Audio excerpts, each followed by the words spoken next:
What's up, Mike Montgomery here. In this video I will be showing you how to do a yo-yo trick called the forward pass. It's one of the fundamental tricks for, well, really any yo-yoer out there. It's kind of cool to put the yo-yo out away from you and have it come flying back to you and catch it. To do the forward pass, you need to be holding the yo-yo correctly. To hold the yo-yo correctly in your hand, you have the yo-yo slip knot tied around the middle finger of your throw hand.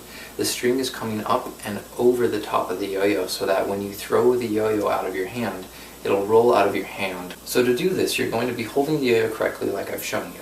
You're going to have your hand facing forward with your knuckles facing forward. You're going to bring your hand down by your side. You're going to bring it behind you a little bit.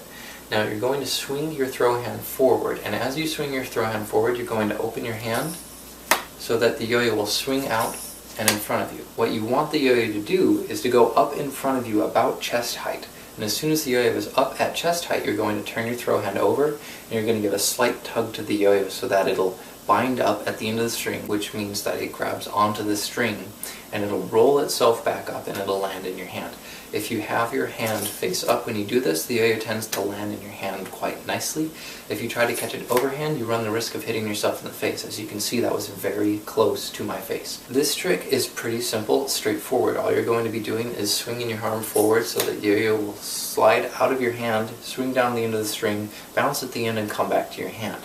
The problem people may have with this trick is the yo-yo may sleep too long and it'll go up in the air and go a little haywire. Typically this happens when you forget to tug on the yo-yo when it reaches the end of the string. So if you have trouble with the yo-yo going too high or too low, make sure that you're tugging once the yo-yo is about chest height, so that you can catch it correctly palm up. Thanks again for stopping by and learning how to do the forward pass. I will see you next time.